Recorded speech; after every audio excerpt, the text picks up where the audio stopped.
The Magnificent Seven, or the Mag 7, make up a tremendous part of the market. What we're going to do is we're going to look at the state of the Magnificent Seven now that we are pretty deep into quarter one of 2026. We're going to look at their past performance of these companies and we're going to rate and score them. And then we're going to look at the intrinsic values to make sure that if we were to buy any of these companies, that we're going to get them at a good price. We're going to compare these with analysts' expectations.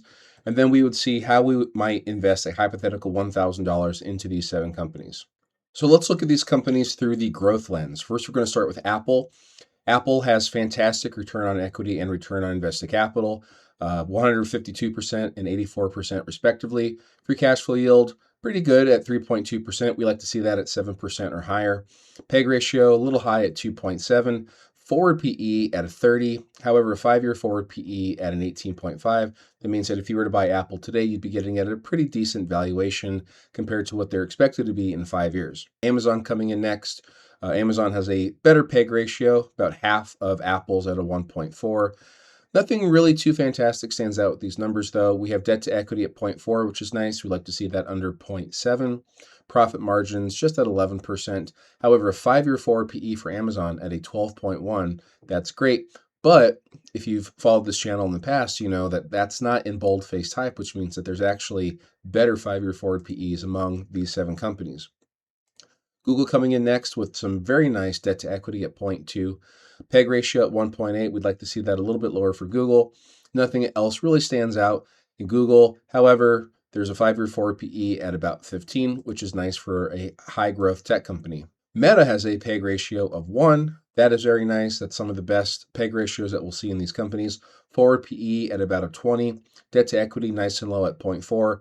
We do want to point out and note that these companies are expected to have debt to equity growing in the coming years due to their AI infrastructure build out, and their CapEx spending is probably going to go through the roof.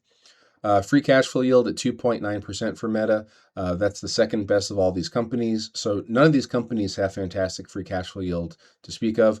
We have very nice EPS growth at 19% expected per year for the next 5 years.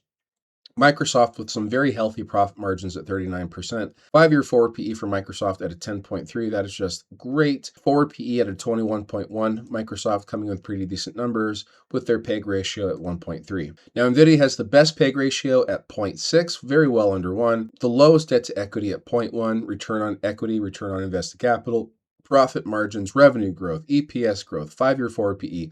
All the numbers are coming in great for NVIDIA. We do want to point out that NVIDIA is reporting earnings tomorrow, and it's probably some of the most anticipated earnings of this earnings season. And finally, Tesla, they are expected to grow revenue and EPS quite a bit every year for the next 5 years. Their debt to equity is very nice at 0.2, but we see their valuation metrics are quite high. PEG ratio coming in at just below a 5. Forward PE at a 173.5, and a 5-year forward PE still in mid double digits at 57. So how have these companies done historically? Well, in the past month, Apple's actually gone up about 7%. In the past 3 months, Apple has gone down about 2%. They've had a fantastic past 6 months at about 17% growth. In the past year, Apple's up about 8.4%. That is underperforming the market. Past 5 years, up over 100%. That's outperforming the market. And had you invested in Apple way back in the 80s, you'd be up 415,000%. Amazon has had a terrible month, down about 12.5%. Past 3 months, down 7%. Now, over the past year, Amazon is actually still down a little over 5%. Past 5 years, really still underperforming the market at about 29%. However, had you invested in 1997, you would be up in Amazon 168,000%. Google has also had a pretty rough past month, down about 5.7%. Past 3 months, they're up just a little bit at 3.9%. Past year, massive outperformance of the market, 73%. The past 5 years, up 200%. That's also outperforming the market by quite a bit. And over time, since 2004, Google is up over 12,000%. Meta Platforms down just a little bit over the past month at 1.6%. Over the past 3 months, they are up 7%. Past 6 months, they are down actually 15.5%. Over the past year, Meta is down overall 6.7%. 5 years, up 144%. That is outperformance of the market. And over time, had you invested in Meta from the get-go, you'd be up about 1,400%. Now, Microsoft has had a horrible month, down about 15% in that time. They've had a horrible 3 months, down 18%. Over the past year, had you invested in Microsoft, you'd still be down 5.8%. Things changed just a little bit when you look at the past 5 years. They're up about 64%. And all time, since the mid 80s, you'd see that you'd be up in Microsoft 648,000%. NVDA up about 3.6% in the past month, up about 7% in the past 3 months. Past 6 months, also up about 7.6%. Now, over the past year, NVIDIA has outperformed the market. They are a very strong chip company, growing 42% in price. Past 5 years, well, that's where we see things really take off from 5 years ago, up 1, 2, 3, 4%.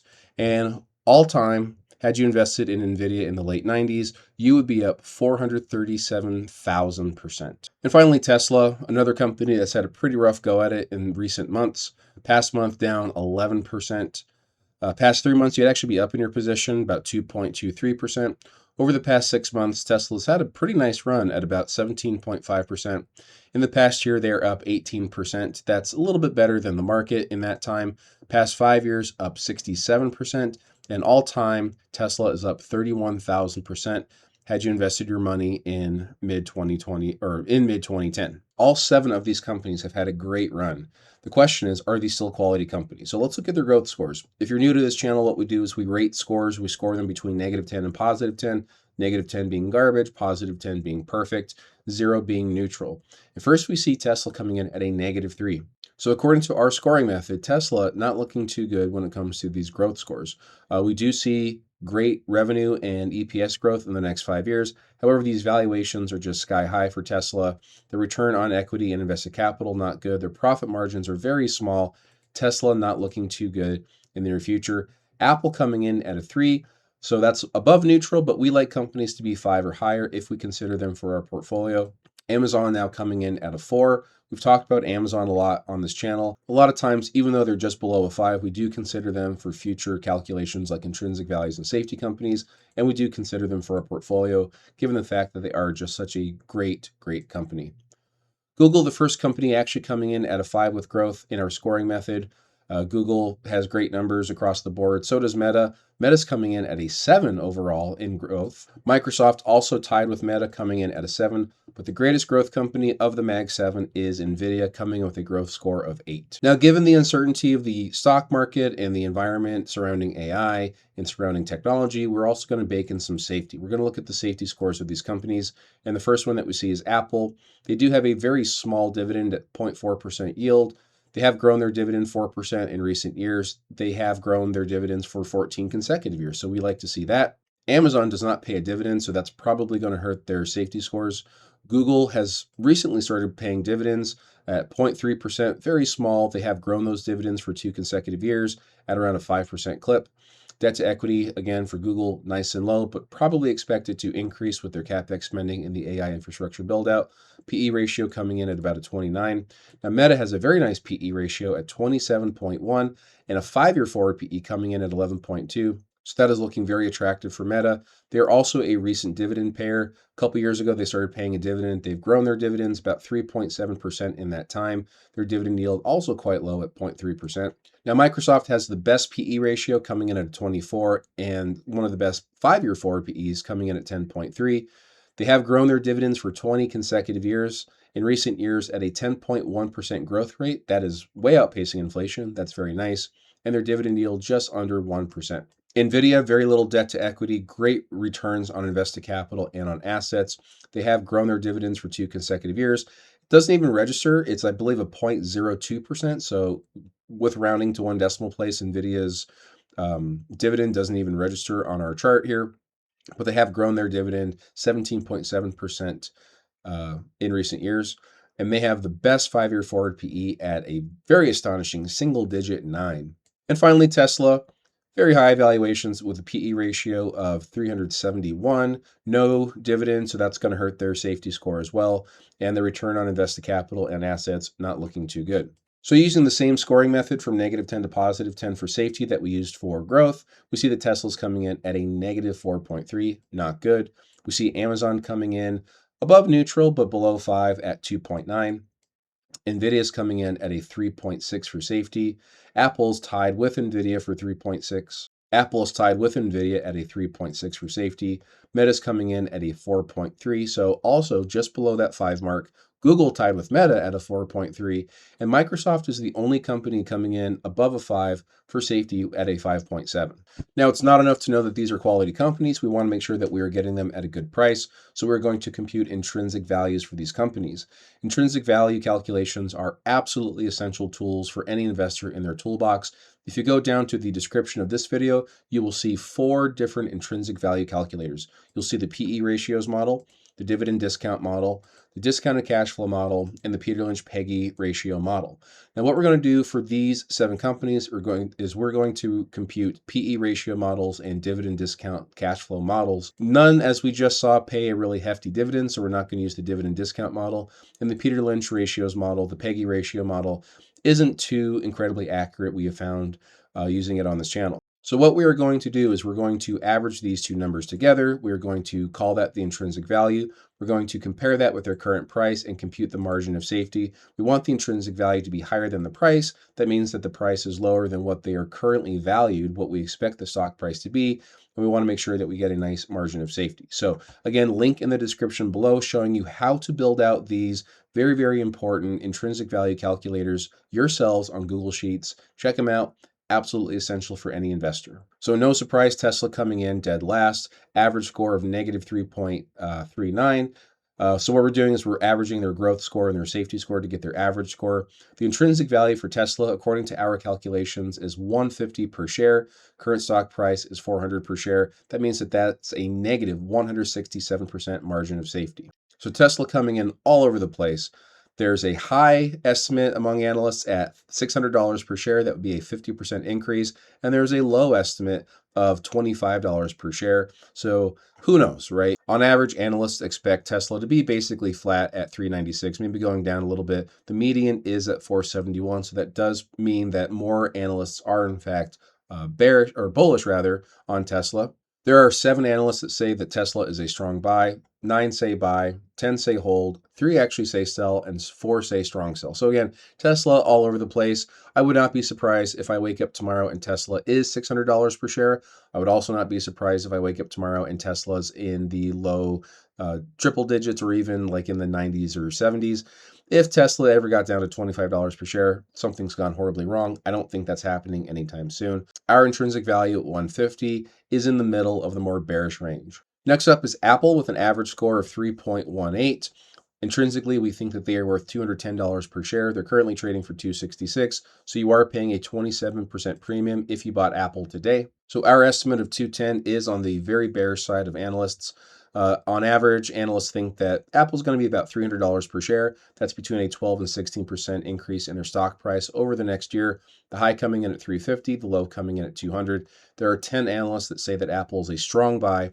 9 are saying buy, 8 are saying hold, 2 say sell, and nobody says strong sell. So that puts them on average in the buy category. Next up is Amazon with an average score of 3.67. Now, they do have a margin of safety that is 20%, so we like to see that. Their current stock price is $205, and we estimate that Amazon is worth $255 per share. That is pretty much in line with analyst expectations on average at about $280 per share. The high is $325 and the low is $175. So on average, analysts think that Amazon's going to be between 36% and 44% higher this time next year. The high estimate coming in at a 58% growth rate. But there are some bears out there saying that Amazon's going to drop over 14% in the coming year. There are 19 analysts that say strong buy, 23 that say buy, 2 say hold, nobody says sell, and nobody is saying strong sell. So Amazon coming in overall at a strong buy. Let us know what you think in the comments below. Now, before we get to the other 4 companies, if you're getting anything out of this video, please consider liking it. That really helps out the channel. And please consider subscribing to this channel so you can keep coming back for more stock analysis, intrinsic value calculations, and more information on some of your favorite stocks. Google with an average score of almost 5 at a 4.79. They're currently trading for $311 per share. Their intrinsic value is $260. That is a 20% premium on Google. Now, our estimate of 260 per share is somewhere in the middle of the average and the low end of analyst expectations. On average, analysts see that Google is going to go up between 13 and 19% in the coming year. The high estimate coming in at 420, that would be a 35% increase from their current stock price. The low is actually a 39% drop in the stock price. So there are some bears out there as well for Google. The overall consensus is that Google is a strong buy. There are 19 analysts that say strong buy. There are 20 that say buy. 5 are saying hold. Nobody says sell. Nobody's saying strong sell. Now, Meta is the first company that we see with an average score above 5. They're coming in at a 6.19. They're currently trading for $637 per share. Intrinsically, we think that Meta should be trading for $920. That's a 31% margin of safety. So we're saying $920 on average. Wall Street's not as optimistic, but they do see about 30% growth for Meta in the coming year. Average analyst price target at $835 per share. Even the most bearish analyst is saying that there's still maybe a 1% increase in Meta over the year. Of course, you don't want your portfolio to only go up 1% in the coming year, but it's better than going down. The high analyst saying that Meta is coming in at over $1,000 per share. That would be a 79, almost 80% increase in the stock price. The overall consensus is that Meta is a strong buy. 19 analysts are saying so. 18 are saying buy. 4 say hold. Nobody says sell. And nobody is saying strong sell for Meta platforms. NVIDIA next with an average inner flame score of 6.7. Margin of safety, 46%. Very healthy margin of safety. Their current stock price is $192. We think that they should be trading for $353 per share. So our expectations for NVIDIA is at the high end of all analysts. As a matter of fact, it's just $1 higher than the most bullish analysts on Wall Street. Analysts think on average, NVIDIA is still going to grow a very healthy 30 to 33% in the coming year. The high estimate coming in, that would be an 84% increase in the stock price. And there are bears for NVIDIA these days at a 48% drop in the stock price, coming in at a $100 per share mark. Despite that, overall, NVIDIA is coming in at a strong buy. 21 analysts are saying strong buy, 16 are saying buy. 1 analyst is saying hold, 0 are saying sell, but that $100 per share mark is coming in at a very strong sell. And very close to NVIDIA is Microsoft, coming in at 6.61. That is a little bit lower than NVIDIA. I think I forgot to sort these properly, but anyway, Microsoft coming in basically in line with NVIDIA. Their current stock price is $384 per share. We think intrinsically that should be $490 per share. That's giving us a 22% margin of safety for Microsoft stock. Now, analysts are expecting a 56% increase in the stock price of Microsoft over the next year, the high coming in at over 75% increase. And even the most bearish think that Microsoft is going to grow about 2% in the coming year. Overall, Microsoft is a strong buy among analysts, with 12 saying strong buy, 19 saying buy, 3 saying hold, nobody says sell, nobody saying strong sell for Microsoft. So there you have it, folks. That is the scoring and the intrinsic value of the Mag 7 companies. Now, nothing that we say on this channel is financial advice. We are not telling you to buy, hold, or sell anything in your portfolio. Always do your own research and your own diligence before making investment decisions. So what we do at Interflame Finance is we say, what if we wanted to invest a hypothetical $1,000 into these 7 companies? Well, we want to make sure that they have strong scores, so we always aim for 5 or higher. We also want to make sure that we're getting a good price, so we want margins of safety that are healthy. Now, typically what we do is we look for margins of safety above 20%, but in recent years, we've lowered that just a little bit for quality companies. Now, what you'll see here is if we invested a hypothetical $1,000, we would put just under $300 into Meta, $479 into NVIDIA, and $223 into Microsoft. We would not put any into the other 4 companies, given the fact that they are either trading at a premium and or they have a score below 5. Now, we see Amazon here as the only company that, while they don't have a score above 5, they are coming in at a buy. They are trading at a 15% discount from their intrinsic value of $255. So if Amazon was something that we at Interflame Finance absolutely had to have, we would consider maybe buying it just a little bit at $217 per share. Now, NVIDIA is the only company that is not just at a buy, but at a buy heavy, because they are trading at a 35% discount from their intrinsic value. Their intrinsic value being $353. They're currently trading for $192. That means that anything under $229, a 35% discount in the stock price, is a heavy, heavy buy. Again, we see that in their margin of safety at 46%. So NVIDIA is something that of these 3 companies that we're buying basically double what we are of the other 2 companies. So there you have it, folks. Again, we really appreciate you being here. Like this video if you got anything out of it. That really helps out the channel. Please consider subscribing so you can always come back for more interflame finance, intrinsic value, and scoring of these stocks. Some of your favorite stocks will be discussed on this channel in the coming videos, so we want you to keep coming back for more. Thanks again. Tell your friends, tell your family, tell your mother-in-law about interflame finance. We appreciate you being here, and we'll see you in the next video.